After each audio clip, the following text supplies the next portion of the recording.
hoy trataremos de ver brevemente las tres historias que refrendan justamente el motivo de nuestro Señor de afirmar ciertas virtudes, cierta actitud que los creyentes deben tener en medio de los tiempos conflictivos en que les tocará vivir. No solamente los que vivieron en la primera iglesia, en la iglesia primitiva, sino que también los que nos tocan vivir a nosotros en nuestro tiempo. Les permito un instante para que me acompañen en oración para pedir la bendición del Señor sobre su siervo. Señor, en esta tarde ya queremos implorarte que seas tú, Señor, hablando a través de tu siervo. Reconocemos el poder de tu palabra, reconocemos, Señor, el poder de tu consejo. Reconocemos, Señor, que tú conoces a cada persona que esté en este lugar de una manera profunda. Por eso, Señor, más allá de la elocuencia, queremos pedirte que sea tu Espíritu Santo moviéndose con libertad en medio nuestro. Queremos, Señor, que tú toques nuestros corazones, que no nos dejes desviarnos de ti ni a derecha ni a izquierda, que tú seas llamando nuestra atención y que tú hables conforme a las necesidades de nuestro corazón, pero también conforme a los requerimientos de tu propio corazón para nuestras vidas. Muchas veces nuestras necesidades, nuestros objetivos no son los tuyos. Permítenos, Señor, en esta tarde alinearnos contigo, ponernos a cuentas contigo, caminar contigo, salir de este lugar entendiendo, Señor, qué es lo que nosotros tenemos que hacer. Bendícenos, por favor, te lo pedimos en el nombre de Jesús. Amén. Amén. La semana pasada, entonces, nosotros estábamos viendo que de acuerdo a la realidad del mundo, ustedes saben que el Señor, hablando en Mateo el capítulo 24, Jesús tuvo que clarificar a sus discípulos sobre la realidad de aquello que es temporal, de aquello que es eterno, sobre las expectativas que ellos podían tener con respecto a la vida, con respecto al ministerio, con respecto al reino de los cielos, estas expectativas que son tan humanas, de aquellas expectativas que nacen completamente en el corazón de Dios. El Señor hace un análisis de la realidad y proféticamente Él desenvuelve la realidad del mundo y nos hace ver que va a ser un tiempo conflictivo, que la historia de la humanidad como la conocemos desde hace 2000 años atrás hasta nuestros días no ha variado. Las guerras y los rumores de guerras siguen latentes en nuestros días como lo fueron al final de los tiempos de Pablo y continuaron a lo largo de la historia. Por lo tanto, no podemos tener esperanza de tiempos mejores para que nosotros seamos mejores. De allí que el Señor, poniendo claridad sobre la mente de sus discípulos, pone claridad también sobre nuestras mentes y nos dice de manera evidente que el Señor espera que de acuerdo a la realidad del mundo hay dos elementos que deben prevalecer en nuestro corazón. Uno de ellos es la perseverancia con propósito. Esa es la actitud que el Señor espera de nuestra alma, que nosotros tengamos claro qué es lo que el Señor espera de nuestras vidas y que trabajemos por eso. Que nosotros sepamos qué cosa hemos empezado y qué cosa debemos terminar. Esto no lo podrán proveer las circunstancias del mundo, no habrán primaveras para nosotros para que podamos florecer como cristianos, no habrán momentos de paz o momentos de tranquilidad para que reflexionemos con mayor profundidad. Viviremos tiempos conflictivos hasta que el Señor venga por segunda vez. Por lo tanto, el Señor declara y nos obliga a que nosotros tengamos una actitud perseverante. De eso hablamos largo la semana pasada. Pero no solamente basta la perseverancia, sino definir el propósito por el cual yo estoy caminando con Él. El Señor habla de perseverar hasta el fin. El fin no solamente tiene que ver con el fin de los días, no solamente implica acabar, sino acabar con propósito, saber por qué el Señor me tiene aquí en sus manos en este tiempo. ¿Qué es lo que el Señor no ha terminado todavía contigo en tu vida? ¿Qué es lo que el Señor está trabajando en ti que Él debe terminar? Esa es perseverancia con propósito. Y la perseverancia con propósito va acompañada de otra palabra que el Señor incluye en su mensaje en Mateo 24, que es la palabra velar. Velar, como decíamos la semana pasada, no tiene que ver con insomnio, no tiene que ver simplemente con el hecho de que yo me quede despierto en medio de la noche. Velar tiene que ver con vigilar, vigilar aquello que tiene valor para mí. Yo tengo que cuidar aquello que el Señor me ha entregado y tengo que cuidarlo producto de que el mundo y las circunstancias del mundo nunca van a favorecer aquello que el Señor me ha entregado. Pero Él añade una palabra, así como es perseverancia con propósito, añade una palabra a la vigilancia. Tengo que vigilar con preparación, yo tengo que prepararme, tengo que anticiparme para poder cuidar aquello que el Señor me ha entregado. Esa es la actitud que un cristiano debe enfrentar. Pero no solamente se trata de descubrir los males de este mundo y por lo tanto ser un luchador y ser un vigilante, sino que por el otro extremo el Señor se presenta a sí mismo en esas tres ilustraciones que nosotros vemos en Mateo 25 y se presenta como el novio fiel, como el propietario generoso, como el rey justo y por lo tanto la grandeza de mi Señor y la grandeza del llamado noble que Él me hace me obliga también a perseverar con propósito y a vigilar con preparación.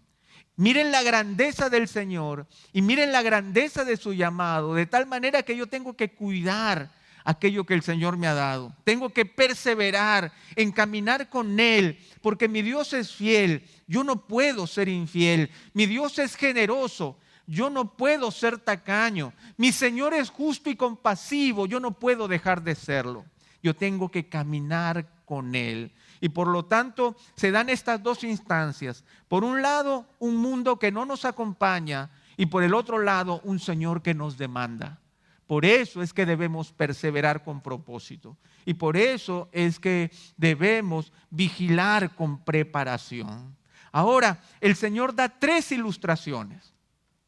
Tres ilustraciones que buscan clarificar su enseñanza, mostrarlo de una manera evidente, de tal forma que no nos equivoquemos con respecto a lo que Él está esperando de nosotros. La primera, como lo estuvimos leyendo la semana pasada, tiene que ver con la parábola de las 10 vírgenes. Dice el verso 1, solamente leamos el verso 1. Entonces el reino de los cielos será semejante a 10 vírgenes que tomando sus lámparas salieron a recibir al novio. Como dijimos la semana pasada, el novio puede tardar, pero el novio es fiel y cumplirá su promesa y llegará conforme a lo prometido. ¿Quiénes son estas 10 vírgenes? Es la primera pregunta que nosotros debemos respondernos. Algunos estudiosos y de una manera también popular se dice que estas vírgenes son las damas que acompañan a la novia. Sin embargo, la novia no aparece en esta historia de Jesús. Aparece el novio y aparecen estas 10 vírgenes. Si fueran novias, si fueran damas de compañía, como nosotros la entendemos en la actualidad, difícilmente podríamos entender la dureza con la que el novio le cierra la puerta cuando ellas no estaban preparadas. Algunos estudiosos contemporáneos señalan que más que damas invitadas a la boda, en realidad lo que eran siervas, esclavas, personal de servicio del novio, que eran sumamente jóvenes, quizás adolescentes. Por eso habla de 10 vírgenes. La palabra virgen tiene que ver entonces no solamente con el hecho de la virginidad propiamente tal, sino con la edad que ellas tenían. Probablemente eran jovencitas adolescentes que trabajaban para el novio. Entonces, si esto es así, se relaciona mejor con el resto de las historias, porque en los dos casos siguientes se tratan de siervos del Señor.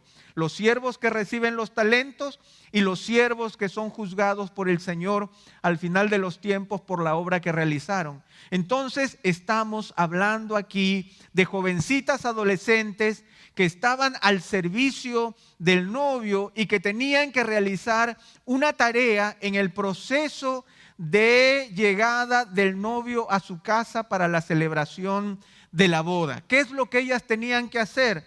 Dice que tomaron sus lámparas para salir a recibir al novio. ¿Qué tipo de lámparas son estas? A veces nosotros imaginamos, ustedes han visto en las bodas que ponen unas velitas chiquitas, que son como decorativas, ¿verdad? Son simbólicas, no iluminan nada, pero tienen una llamita que es como simbólica, las ponen por aquí, las ponen por allá, son decorativas, son emocionales, ¿no es cierto? Son románticas, si las podemos llamar de alguna manera, pero no tienen otra función. Estas no son el tipo de lámparas que estas muchachitas tenían que tomar. La palabra griega es lampas y la palabra lampas es antorcha. Lo que ellas tenían que tener en su mano era una antorcha, porque su función, la función que ellas tenían, era una función de seguridad y no ceremonial, no era decorativa. Estas 10 muchachas las habían puesto en el camino para iluminar el camino del novio en medio de la oscuridad para que pueda llegar sin dificultad a su casa. No era simplemente una cosa ceremonial o decorativa o algo romántico, unas antorchas en el camino y que ellas van haciendo así. No, era para iluminar el camino del novio. A estas jovencitas se les entregó una tarea que era importante, probablemente más allá de sus fuerzas, pero importante al fin. Así es como el Señor también nos entrega tareas a nosotros. Y se nos presenta una dificultad. Directamente el Señor señala en el verso 2 que 5 eran insensatas y 5 eran prudentes. 5 insensatas y 5 prudentes. ¿Qué es lo que está tratando de decir? El Señor lo dice claramente. Las insensatas eran insensatas porque teniendo una antorcha grande que quema mucho combustible, no llevaron un frasco adicional de aceite para cargar su antorcha y que no tener problemas iluminándole el camino al novio cuando está llegando a su casa para la ceremonia. Y las prudentes eran prudentes simplemente porque sabían que tenían una antorcha grande que quemaba mucho combustible y por lo tanto tenían un frasco adicional de aceite para que la antorcha no se apagara cuando el novio estaba llegando a la casa. Nosotros ya hemos hablado en otro tema acerca de la prudencia, pero simplemente quiero aclarar que la palabra insensatez tiene que ver con alguien que es incapaz de tener un correcto sentido de la realidad y por lo tanto enfrentarlo correctamente. Una persona necia es una persona que no es capaz de leer la realidad y actuar correctamente. Es una persona que se equivoca en su interpretación de la realidad y por lo tanto al momento de actuar lo hace de manera incorrecta. Llevo la antorcha, sé que el novio puede llegar a cualquier hora y no traigo aceite adicional, por lo tanto pongo en peligro el trabajo que se me ha encomendado. Una persona prudente es una persona que tiene una perspectiva clara de la realidad, que regula su comportamiento y le permite enfrentar la realidad de manera correcta. Observo la realidad. Si hay un hoyo, me pongo de lado y camino y no me meto al hoyo. Un insensato ve el hoyo y dice, quizás lo salto. Quizás lo salto. Ya eso es una insensatez. Entonces, lo que está aquí demostrando el Señor es justamente un solo principio. El principio de la preparación. Estas eran jovencitas adolescentes a las cuales el Señor les deja una tarea muy noble, que probablemente estaba por encima de ellas y su capacidad. Pero el Señor las pone a su disposición y espera de ellas fidelidad, porque el Señor fiel llegará en cualquier momento. El verso 6 nos dice, pero a medianoche se oyó un clamor. Aquí está el novio, salid a recibirlas. ¿Qué había pasado? Dice el verso 5 que al tardarse el novio, a todas les dio sueño y se durmieron. Imagínense, ellas paraditas con su antorcha en medio del camino, seguramente una al frente de la otra, iluminando el camino a la casa. Y las 7, las 8, las 9, ya son las 10 y si nos sentamos, bueno, sentémonos. se sientan, ¿no es cierto? Entonces ya, y si apoyo un ratito mi hombro en tu hombro, porque ya son las 11. Entonces, y dice que se quedaron dormidas. Se quedaron dormidas porque eran adolescentes y porque el novio se tardaba en llegar. El Señor no hace ningún juicio sobre el hecho de que ellas dormitaran. El Señor lo que condena es si estaban preparadas o no estaban preparadas. A veces nosotros también en medio de la realidad de nuestra vida y de las demandas que el Señor hace, a veces nosotros también dormitamos ante el retraso aparente de la llegada de nuestro Señor. Y nosotros dormitamos de diferentes maneras. Dicen algunos intérpretes que este sueño en que cayeron las siervas es el sueño de los afanes de la vida. Y es verdad, a veces nosotros dormitamos con respecto a las cosas de Dios y nuestra expectativa de la venida del Señor, producto de los afanes de la vida. Que estoy haciendo mi segunda maestría, que empecé un nuevo negocio, que me acabo de ennoviar y estoy preparando el matrimonio, que acabo de tener un bebé y tantas otras cosas más que nosotros podríamos señalar que vienen a ser como obstáculos que nos hacen dormitar ante lo que nosotros debemos hacer. Sin embargo, lo que el Señor dice es: tú puedes dormitar lo que quieras, pero tienes que tener tu antorcha y tu frasco a tu lado. Que tienes que estar preparado, no importa cuáles sean las circunstancias que tú estás viviendo. A mí no me preocupa tanto aquello que tú estás haciendo, siempre y cuando eso que tú estás haciendo no te quita del hecho de que estés preparado para mi venida. Porque ¿saben una cosa? La venida del Señor en este caso fue sorpresiva, pero no fue una sorpresa. El Señor puede venir de repente, pero no va a ser una sorpresa para nosotros porque así Él lo ha prometido. Y el Señor cumplirá fielmente su promesa.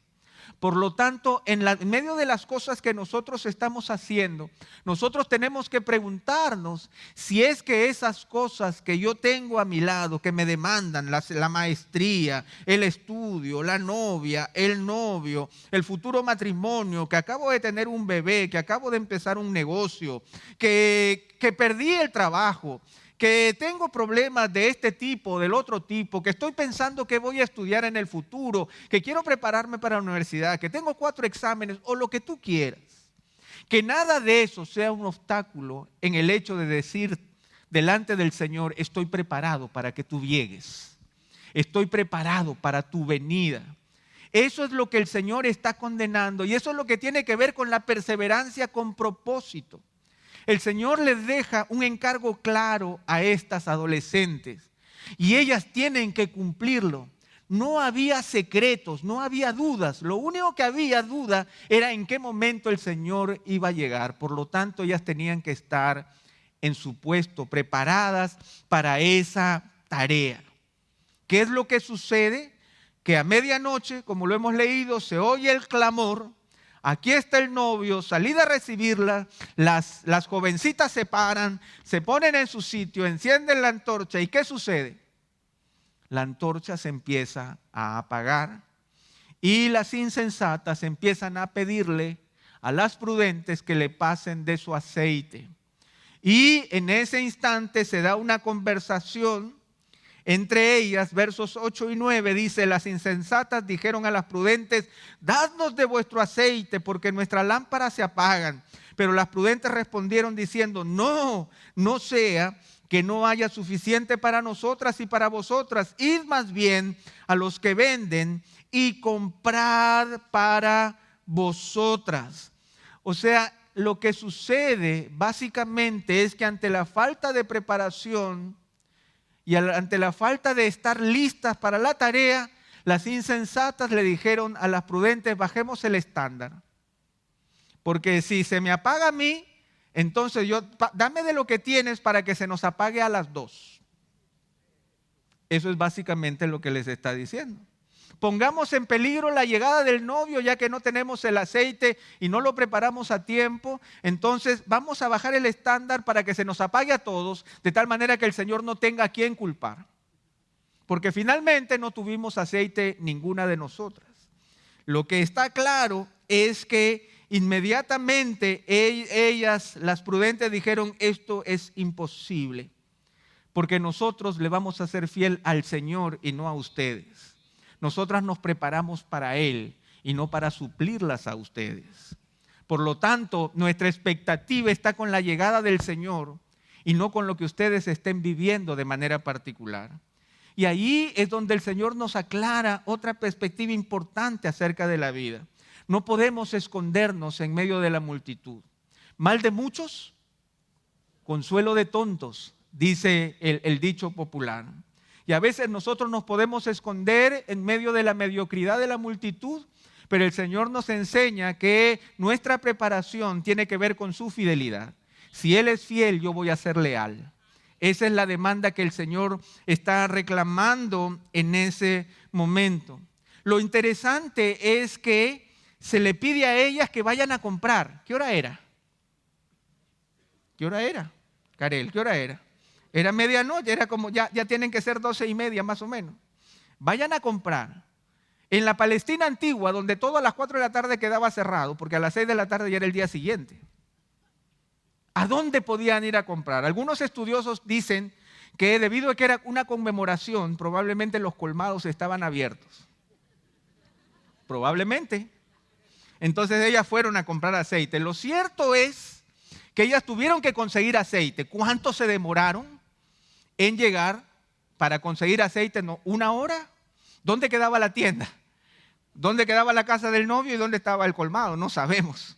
¿Cuánto tiempo pasó mientras le tocaban la puerta al dueño del colmado para que abriera y le dijera: somos las adolescentes que tenemos la fiesta y se nos acabó el aceite? No sabemos. Lo cierto es que ellas fueron a comprar, pero el tiempo ya había pasado. Ellas se pusieron en su puesto, las antorchas estuvieron encendidas, tenían suficiente aceite, el camino estaba bien iluminado, pero el novio ya había pasado. Porque la agenda la determina el Señor y no nosotros. Y esto me hace pensar, hermanos, cuántos de nosotros somos como vírgenes insensatas, que queremos hacer la obra del Señor en nuestro tiempo. Cuando acabe la maestría, cuando mis hijos crezcan, cuando me vaya bien en el negocio, cuando todo funcione bien, en estos 15 días que voy a tener de vacaciones, en estos 3 días en que el flujo baja, temporada baja, entonces yo voy a poder servir al Señor. Y creemos que podemos prepararnos como quien llegara en este momento con su polocheck de el Dios que adoramos. Y dije: yo no pude en ese momento, pero ahora estoy listo. Y llega con su polocheck, su agüita, su gorro. Estoy listo. Hoy sí estoy listo. ¿Qué le voy a decir? Ya no, ya fue. Porque no es en nuestro tiempo, es en el tiempo del Señor. Aunque pudieron comprar aceite, igual la razón por la que necesitaban el aceite había desaparecido. El tener ahora el aceite y estar listo no justificaba una nueva entrada del novio. El estar preparado no determina la agenda. La agenda determina que yo esté preparado. La primera demanda del Señor, entonces, hermanos, es que ante su fidelidad yo tengo que estar listo. Ante lo sorpresivo del llamado, yo tengo que responder afirmativamente y tengo que decirle al Señor: yo estoy listo para la tarea que tú me has encomendado. La pregunta entonces tiene que ver con nosotros. ¿Te estás preparando para ser usado en el tiempo del Señor o en tu propio tiempo? Hoy más que nunca yo escucho que mis hermanos siempre disponen de su tiempo y no están buscando el tiempo del Señor para servirle a Él. Pero de nada vale estar preparado en mi tiempo, porque yo tengo que estar preparado en el tiempo del Señor. ¿Qué es lo que deberías tener o saber, pero que no tienes hoy por falta de responsabilidad oportuna? ¿Sientes que estás completo y preparado para hacer la tarea? ¿Podrías decir que eres leal con el Señor ante la grandeza de su fidelidad? ante la grandeza del llamado glorioso que el Dios fiel nos hace, Él demanda que en nuestro carácter también haya fidelidad. Yo tengo que estar preparado. ¿Te sientes preparado para la venida inminente del llamado del Señor en cualquier momento? ¿O quieres todavía hacerlo en tu tiempo? Recuerda, no se trata de ti, se trata de Él. Ese es el primer consejo que el Señor nos hace, porque tiene que ver justamente con la perseverancia con propósito y la vigilancia con preparación. Yo tengo que saber por qué lo estoy haciendo por Él. Lo estoy haciendo por el novio. Sé que es una tarea demasiado grande para mí. Probablemente estas adolescentes de 14 o 15 años no tenían la madurez suficiente para hacer lo que el Señor novio les había encomendado, pero el Señor se lo había encomendado. Y sabían lo que tenían que hacer. Y si hubieran podido preparar, porque lo hicieron, pero lo hicieron a destiempo. ¿Estamos preparados a tiempo? Esa es la primera demanda del Señor. ¿Estamos preparados a su tiempo? La historia termina de una manera muy dramática. Dice el verso 11, después vinieron también las otras vírgenes diciendo, Señor, Señor, ábrenos. Pero respondiendo él dijo, en verdad os digo que no os conozco. Porque la preparación tiene que ver con la realidad de quiénes nosotros somos. La preparación forma parte de la identidad intrínseca que nosotros somos como cristianos. No os conozco es cuando, para parafrasear la frase, es como cuando a veces nosotros vemos a una persona que no está actuando como debería actuar y yo le digo, te desconozco. ¿Se dan cuenta? O sea, no eres la persona que debería ser. No te conozco. O sea, las siervas a las cuales yo le di este encargo deberían estar acá adentro, no afuera. Ábrenos, ¿quién eres tú? No te conozco. Te desconozco porque no estás preparada, no estuviste preparada para hacer lo que tenías que hacer. Entonces, la primera demanda es la demanda de preparación puntual, la lealtad delante de Dios. Yo no puedo ser leal sin preparación y puntualidad. Yo no puedo decir que amo al Señor si no estoy preparado. Eso es lo que el Señor está diciendo en su palabra. ¿En qué áreas debo prepararme? Cada uno de ustedes conoce las demandas que el Señor tiene para con sus vidas. La segunda historia es la parábola de los talentos, una parábola conocida por muchos de ustedes, estoy seguro. Este dueño que sale para un largo viaje y dice que reparte sus bienes, como dice el verso 14, que a uno le dio 5 talentos, a otro le dio 2 talentos y al último le dio 1 talento a cada uno conforme a su capacidad. Permítanme tomarme un par de minutos para poder clarificar el talento.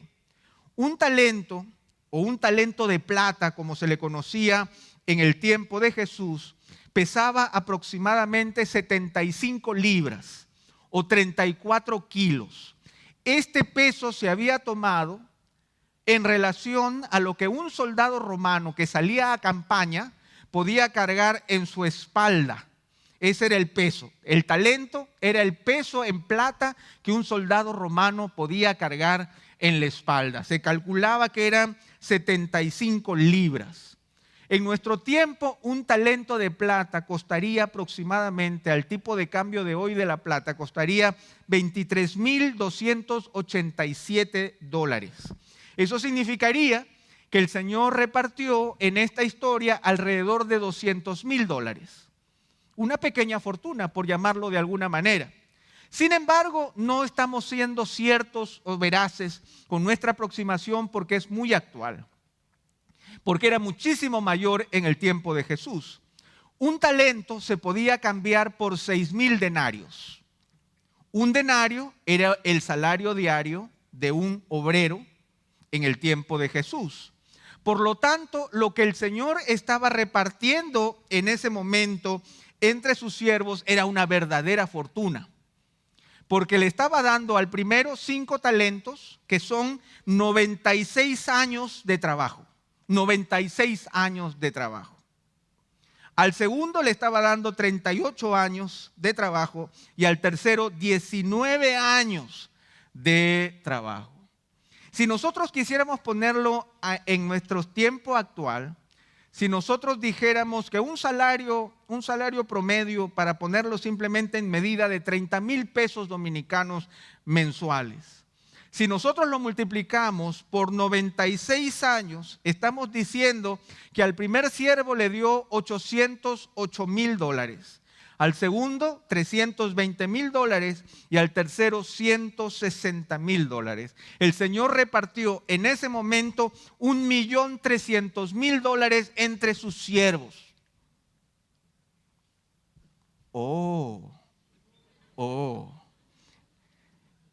Una verdadera fortuna entre sus esclavos. El Señor les concedió algo mayúsculo, algo que era inconcebible en el tiempo de Jesús, algo que no podríamos conseguir por nosotros mismos. El Dios generoso nos entrega y nos da a administrar algo que es más grande que nosotros. Como a las adolescentes que tenían que prender la antorcha, a estos siervos les estaba dando una fortuna que era inimaginable para ellos manejarlos por sí mismos. Algo que les iba a costar 3 vidas poder ganárselo por ellos mismos. Por lo tanto, se trata de que el Señor nos concede para administrar algo que es superior a nuestra capacidad, pero el Dios generoso nos lo entrega. Si nosotros quisiéramos decir cuál es esa representación del talento contemporáneo, de algo que nos dé el Señor, ministrar en la casa de Dios es algo inconcebible para nosotros mismos. Ganar un alma para Cristo es imposible para nosotros mismos. Orar por sanidad por alguien es imposible en nuestras propias fuerzas. Cualquiera sea la labor que nosotros hagamos para el Señor, es imposible en nuestras fuerzas porque es espiritual. Y por lo tanto no tengo la capacidad de poder conseguirla. Así viva 3 vidas, yo no soy capaz de poder manejar aquello que el Señor me entrega para manejar. Esa es la maravilla de la historia de la parábola de los talentos. A veces nosotros decimos que la parábola de los talentos tiene que ver con mis talentos y no es verdad. Porque mis talentos no valen $880,000. No valen 5 pesos. Por lo tanto, fue el Señor el que me concede algo para poder administrar que va más allá de mí mismo, que está por encima de mí mismo, por encima de mis capacidades, por encima de lo que yo soy. Eso es lo que el Señor nos da. Y dice que le da a cada uno conforme a su capacidad, a la capacidad de administrarlo. La palabra capacidad es una palabra que a ustedes les gusta mucho. Es la palabra dunamis, de donde viene la palabra poder. ¿Ustedes se acuerdan? Pero recibiréis poder, ¿verdad?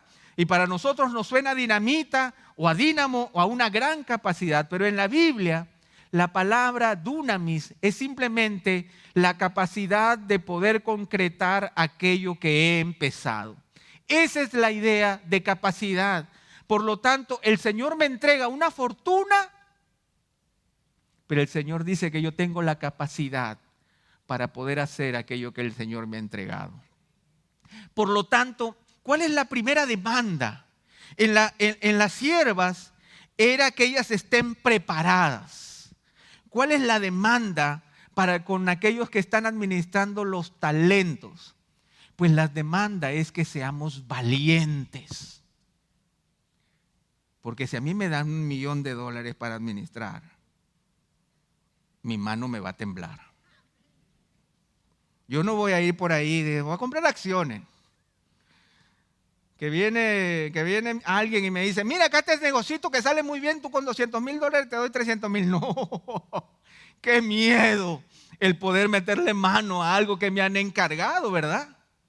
La respuesta natural nosotros la encontramos en el siervo del talento, que hizo ¿qué cosa?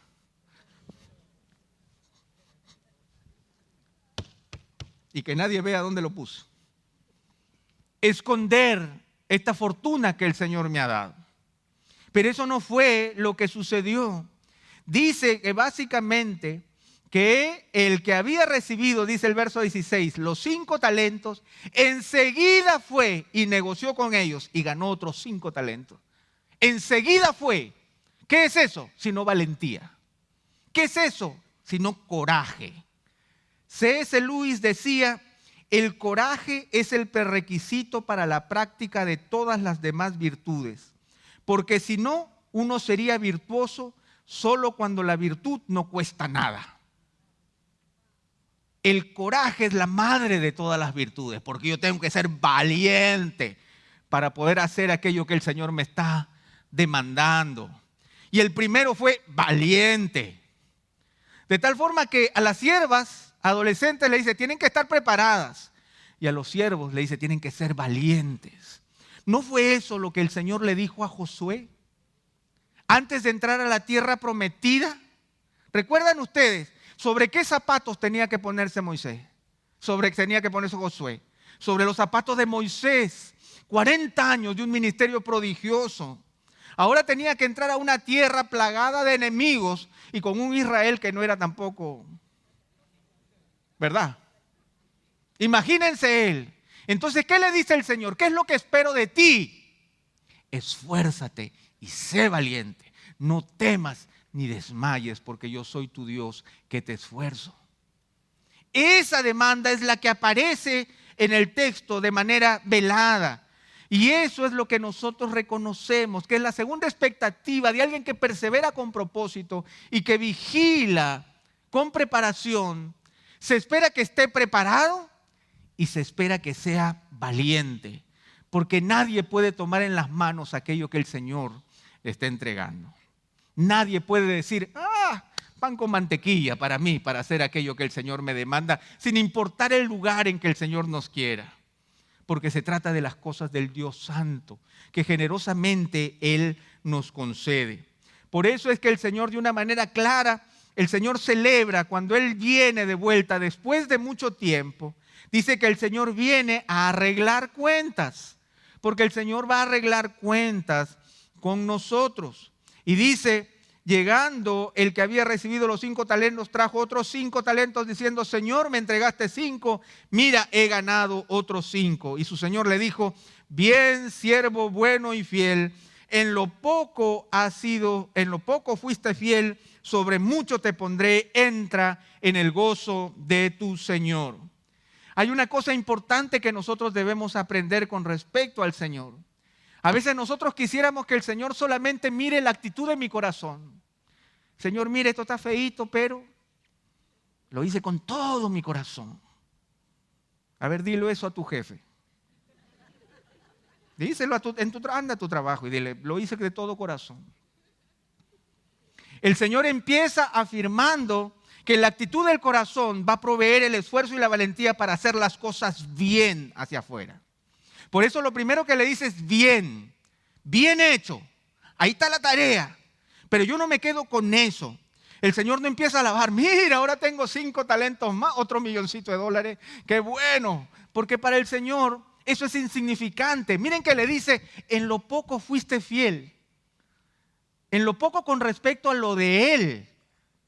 No con respecto a lo que el siervo tuvo que administrar. En lo poco con respecto a lo que significa para el Señor lo que le confirió a su siervo. Pero no con respecto a la grandeza de lo que el Señor tiene en sus manos. Le dice, bien hecho. Imaginemos nosotros, pensemos, solamente para clarificar esta idea, que el plomero que va a trabajar a nuestra casa, que el mecánico que atiende nuestro auto, que el constructor que nos construye en la casa, que el policía que nos cuida, que el maestro que nos enseña, que el doctor que nos atiende o el ingeniero que nos hace los planos, buscar aceptación solo porque lo hizo de corazón y no por la calidad de sus acciones. Piensen ustedes. El médico le dice, bueno, no di con el diagnóstico, pero lo hice de todo corazón. Suena ilógico, ¿verdad? Suena ilógico, pero no suena ilógico a veces en el reino de los cielos. El Señor conoce mi corazón. No, hermanos. El Señor conoce mi corazón y como conoce mi corazón, Él me dio conforme a mi capacidad para poder concretar aquello que me entrega.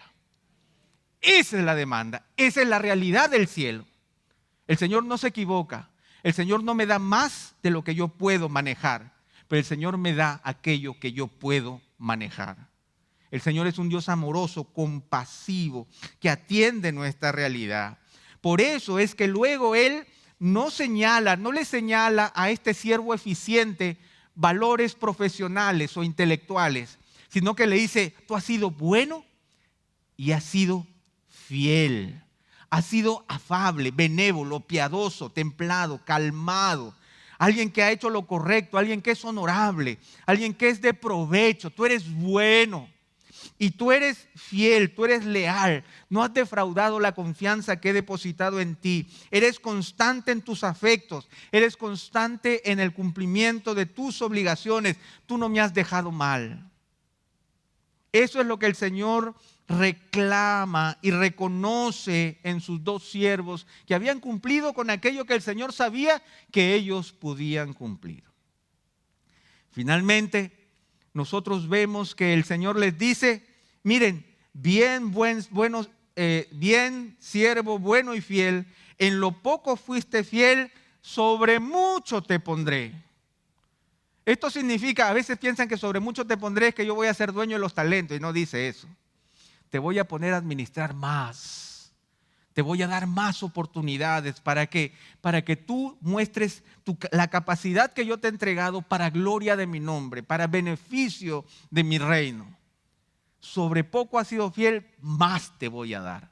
Pero le dice: entra en el gozo de tu Señor. Y allí es donde yo quiero exhortar a muchos de mis hermanos que algunas veces se sienten cansados por las tareas que el Señor les ha entregado. Yo escucho muchas veces de ustedes que están cansados, que están abrumados, que el peso de la casa, el peso del trabajo y el peso del ministerio es algo tan grande que a veces sienten que es un peso grande que les está rompiendo las espaldas. El Señor dice que al siervo bueno y fiel no lo manda de vacaciones a Cancún, sino que le da más trabajo. ¿Y por qué les da más trabajo? Porque le dice: entra en el gozo de tu Señor. Yo no sé si ustedes saben, pero Nehemías dijo: el gozo del Señor es mi fortaleza. Yo puedo saber que cuando yo veo el rostro halagado de mi Dios, yo siento una fortaleza que vuelve a crecer en mis huesos, porque estoy haciéndolo para Él. Y cuando el Señor se goza conmigo, el gozo del Señor mi fortaleza es. Es poder descubrir que estamos haciendo las cosas para Él y no para nosotros. ¿Cuándo fue la última vez que hiciste algo completa y totalmente para agradar al Señor y bendecir a otros, y no para estar pensando en ti y en los beneficios que tú pudieras obtener? Entra al gozo de tu Señor. Entra al gozo de tu Señor. Mientras nosotros completamos la tarea que Él nos da, nosotros podemos entrar al gozo del Señor. Pero hay un siervo adicional que queremos ver en los pocos minutos que nos queda. Verso 24. Pero llegando también al que había recibido un talento, dijo: Señor, yo sabía que eres un hombre duro, que ciegas donde no sembraste y recoges donde no esparciste. Y tuve miedo y fui y escondí tu talento en la tierra. Mira, aquí tienes lo que es tuyo. Es interesante ver en este caso que los siervos que operaron correctamente fueron reconocidos por su carácter y fueron reconocidos por su valentía al asumir aquello que el Señor les estaba entregando, que aunque sabían que era mayor que sus fuerzas, ellos confiaban en el Señor, quien les había delegado la tarea. En el último caso, nosotros vemos a alguien que dice: Señor, yo sabía quién tú eres. Alguien que levanta la voz y es capaz de decir que conoce al Señor. Yo sé quién tú eres. La frase en el griego habla de un conocimiento experiencial, no de un conocimiento teórico, de alguien que conoce al Señor y es capaz de expresárselo.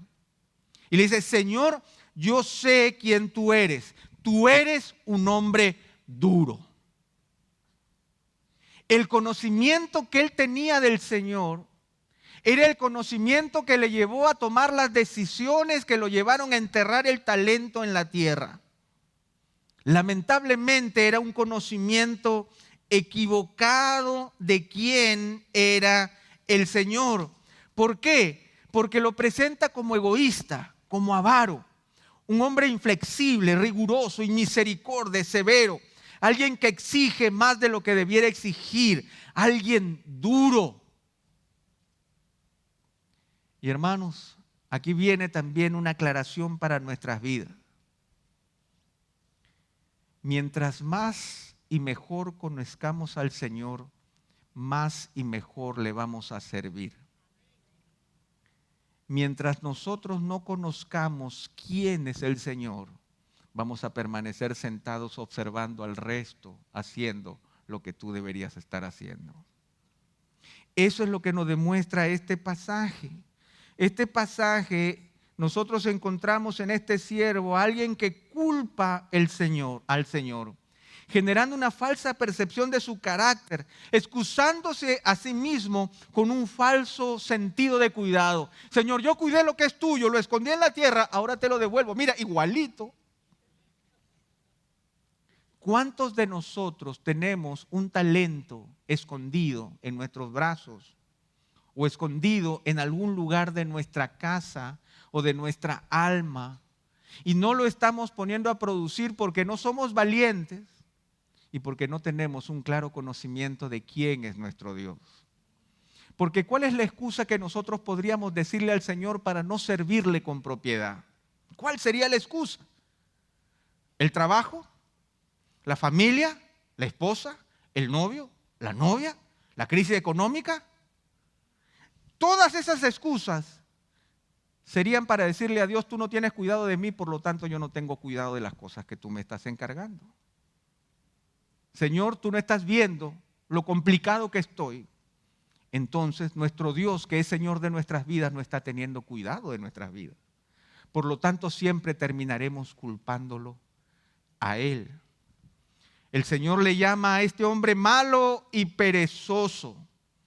Pero saben, al llamarlo malo y perezoso, que es lo opuesto a bueno y fiel, que acabamos de ver hace un momento, Él está diciéndole básicamente que Él no ha sido como debió ser, que Él está alguien que causa molestia y dolor, alguien que va atrás y no hacia adelante, alguien indolente como quien arrastra los pies, imposibilitado de hacer aquello que el Señor le está mandando a hacer. Pero lo más doloroso es que él está acusando a Dios de indolente. Cuando el Señor mismo le dice, ¿sabes qué? Si tú no podías hacerlo, pues hubieras llevado el talento al banco. Iba a ganar intereses, no tenías que hacerlo tú. Lo importante es que lo administres, que seas valiente, que lo lleves a alguna parte. Tú me acusas a mí de indolente, yo te digo, mira, te di conforme a tu capacidad. No te di 2, 3, 4 o 5 para que te pongas más nervioso. Te di algo que es grande, sí, pero creí que eras capaz de multiplicarlo. Y si no podías, lo hubieras llevado al banco. Y ahí se multiplicaba y me entregabas lo que era mío. Pero no lo hiciste. Malo, perezoso. Esa segunda característica nos habla entonces, básicamente, las siervas, no importa cuán pequeñas sean, tenían que estar preparadas. Y los siervos tenían que ser valientes y tenían que conocer quién es su Dios. Esas son las características de aquel que persevera con propósito, de aquel que vigila con preparación. Y en los últimos 3 minutos que tengo, quisiera ver la última parte del capítulo 25. Jesús se presenta en toda su gloria, como ustedes ven en el verso 31, el Hijo del Hombre viene en su gloria, sus ángeles con él, sentado en su trono de gloria y reunidos delante de él todas las naciones de la tierra. Y él separa las ovejas de los cabritos.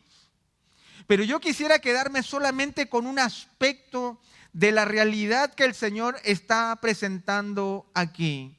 Él es capaz de congregar todas las naciones delante de Él.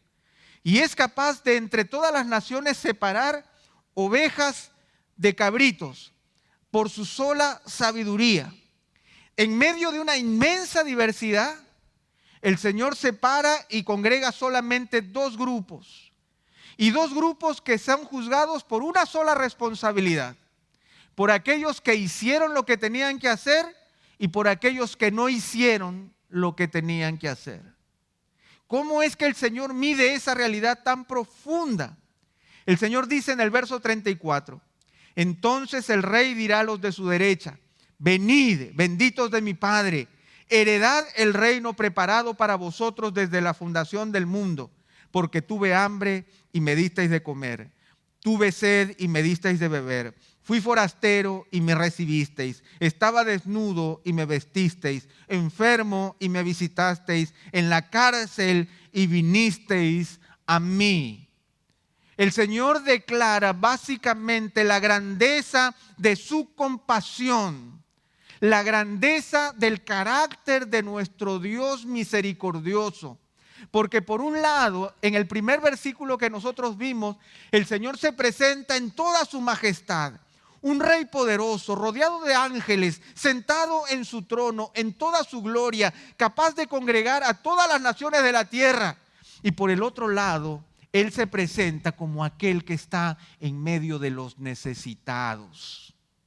Ustedes pueden ver esa doble manifestación de la realidad de nuestro Señor en toda su grandeza y en medio de aquellos que padecen necesidad. Y no solamente es eso, sino que el Dios compasivo, nuestro Señor Jesucristo, al planear esta historia, Él repite esa lista de necesidades 4 veces. 4 veces lo hace de manera idéntica. Lo dice Él, lo dicen las ovejas, lo dice Él, lo dicen los cabritos. 4 veces. Si uno cuenta las palabras de esta historia tiene 333 palabras. 333 palabras. El 50% es la repetición de este orden de necesidad. El 50% de la historia es recordarnos una y otra vez cuál es nuestra responsabilidad como siervos de Dios en esta tierra, que es asistir al necesitado como el Señor lo hace. Esa es nuestra responsabilidad. Y el Señor juzga y separa a ovejas de cabritos justamente porque Él evidencia de una manera clara dónde es que ellos deberían estar. Deberían estar con los necesitados porque el Señor está en medio de los necesitados. Eso tiene que ver con la característica nuevamente de quién es nuestro Dios. Nuestro Dios en toda su gloria es el Dios compasivo y misericordioso. El Dios compasivo y misericordioso espera que sus siervos sean también compasivos y misericordiosos y que estén donde debieran estar, en medio de las necesidades. El Señor está con los que tienen hambre, con los que tienen sed, con los forasteros, con los desnudos, con los enfermos, con aquellos que están en la cárcel. Esa es la realidad del texto. Y el Señor juzga duramente, si ustedes se dan cuenta a lo largo del pasaje, juzga duramente a aquellos que no hacen nada, a las siervas que no estuvieron preparadas, a el siervo que no hizo con el talento nada, a los cabritos que debiendo atender a los necesitados no lo hicieron. El Señor en estas 3 historias no juzga a la gente por lo que hizo, sino por lo que no hizo. De allí, hermanos, que nosotros vamos a descubrir que en la fidelidad del Señor, el novio va a entrar a su boda, así el 50% de las siervas no tengan su antorcha encendida.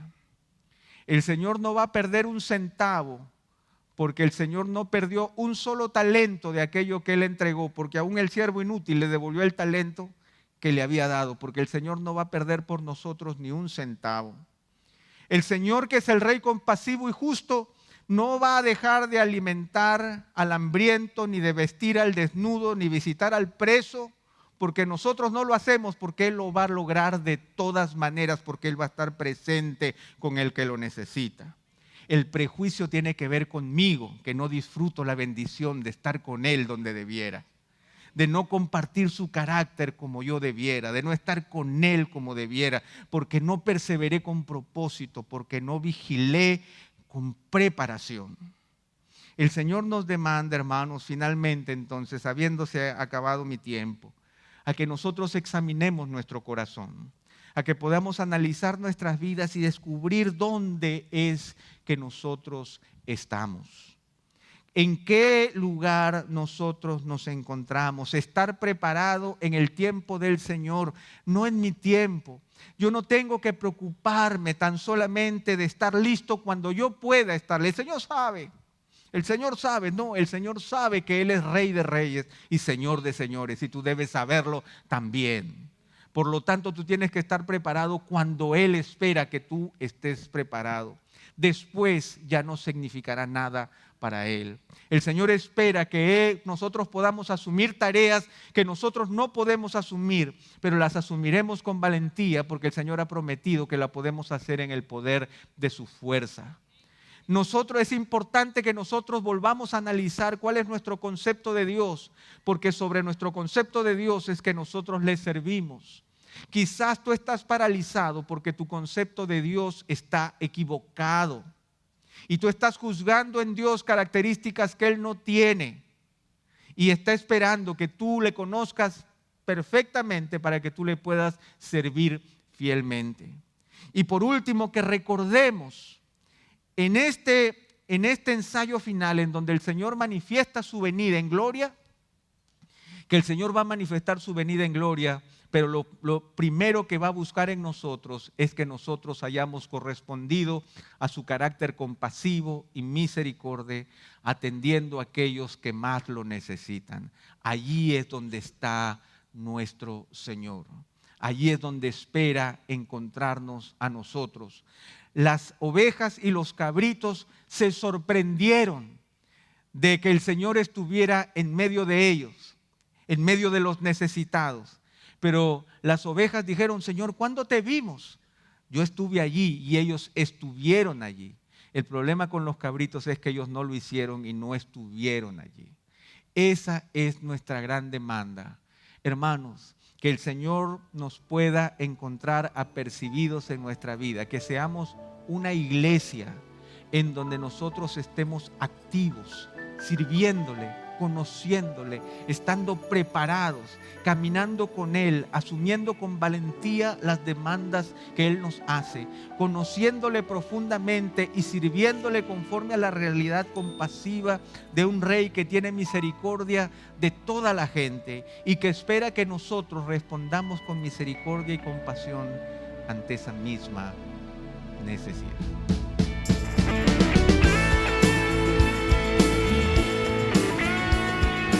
Esta es una producción que llega hasta ustedes gracias a los aportes de individuos y empresas comprometidos con la defensa de la fe. Para más información, preguntas y comentarios, visite nuestra página de internet www.integridadisabiduría.org. En esta página encontrará información sobre la producción de este y otros recursos que ponemos a su disposición, como también las formas en las que usted puede contribuir con la producción de programas como estos. Les invitamos nuevamente a visitar nuestra página de internet www.integridadisabiduría.org. Será hasta la próxima, cuando nos reencontremos en su palabra.